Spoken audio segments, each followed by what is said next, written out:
Je vais maintenant vous donner une autre erreur à éviter et une astuce. Une autre erreur à éviter, c'est beaucoup de plateformes se considèrent comme des plateformes bon enfant. Qu'est-ce que c'est qu'une plateforme bon enfant? C'est une plateforme où vous pouvez aller voir les photos de vos anciens contacts et camarades et les photos de vos petits-enfants et vous pouvez cliquer sur j'aime et laisser un petit commentaire sympa après les photos de Noël. Vous voyez de quel genre de plateforme je parle? Une autre plateforme bon enfant, c'est une plateforme où quand je fais une recherche sur Internet, je trouve pile poil ce que j'ai cherché et on essaie de faire en sorte de réguler par la façon dont on classe les sites pour avoir des sites les plus intéressants et que les gens aiment bien visiter et sur lesquels ils restent longtemps et où ils cliquent sur des publicités Google AdSense. Eh bien, si vous affichez des messages provocateurs ou négatifs sur les plateformes bon enfant, ça va peut-être cliquer, mais au bout d'un moment, la plateforme va trouver que vous fournissez une mauvaise expérience à l'utilisateur. Si j'affiche une publicité avec quelqu'un qui a une expression de visage comme ça, et que c'est écrit en gros « c'est la crise !» point d'exclamation, ça va sûrement cliquer. Alors peut-être pas le meilleur type de prospect, mais ça va sûrement cliquer. Mais au bout d'un moment, à force de faire des publicités comme ça, du point de vue de la plateforme bon enfant, ma publicité apporte trop de stress. Mais faites de l'attention.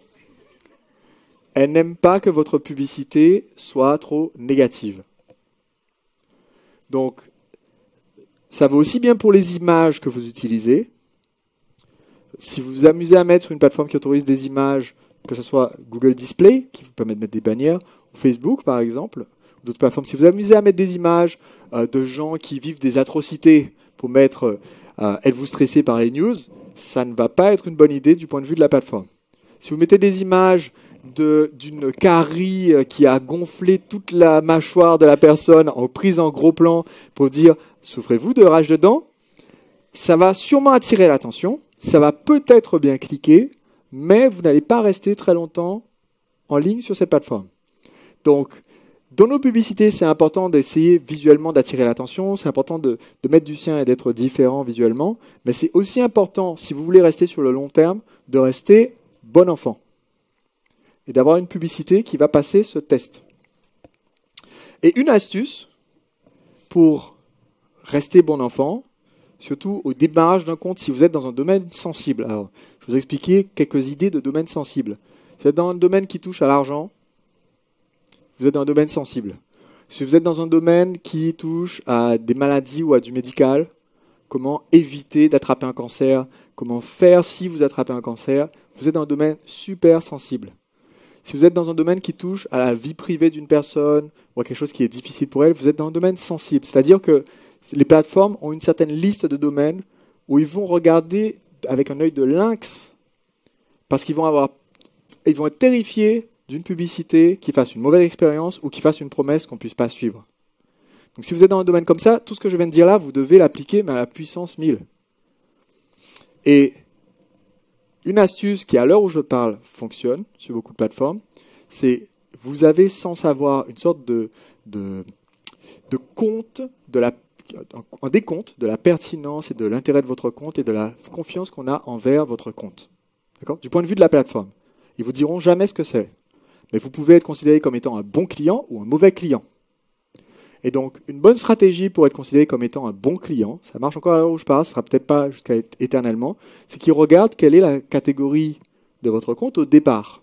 Donc, si vous êtes dans un domaine super sensible, vous pouvez imaginer au début faire un peu de promotion pour une association caritative que vous soutenez. D'accord ? Donc, au lieu de leur donner 1000 euros, vous mettez 1000 euros de budget publicitaire, vous donnez 50 euros, vous mettez 50 euros de budget publicitaire pour les promouvoir eux.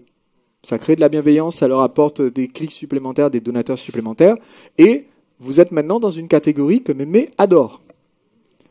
Et ensuite, quand vous allez aussi sur votre compte, au passage, parler de comment gagner de l'argent sur Internet, eh bien Mémé pensera quand même, ouais, mais c'est quand même un chic type en face, et donc, ok, on va lui donner le bénéfice du doute.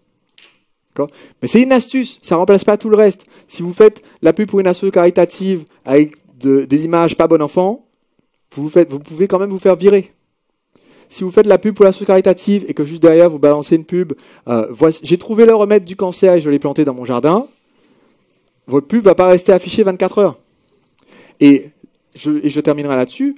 Les agences et beaucoup d'annonceurs publicitaires vont vous dire que si une pub est refusée, parce que comme c'est refusé par un stagiaire de 25 ans qui travaille dans un pays qui est très peu rémunéré, repostez-la quelques heures plus tard parce qu'il aura fini sa journée de travail, quelqu'un d'autre va regarder votre publicité et pourra la valider. C'est vrai, ça fonctionne, mais c'est trop risqué. Parce qu'en fait, si la deuxième personne regarde et dit « non mais ça va pas », maintenant votre compte est considéré comme étant un compte qui, quand on lui dit que ça ne va pas, continue de persévérer dans cette direction. Et maintenant, Mémé n'aime pas quand vous faites 2 fois la même erreur. Faute répétée n'est pas du tout pardonnée.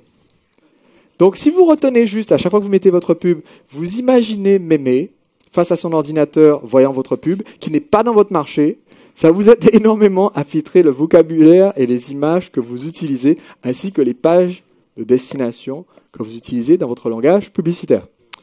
On me demande si on peut imaginer qu'on donne envie à Mémé de cliquer et de partager la publicité.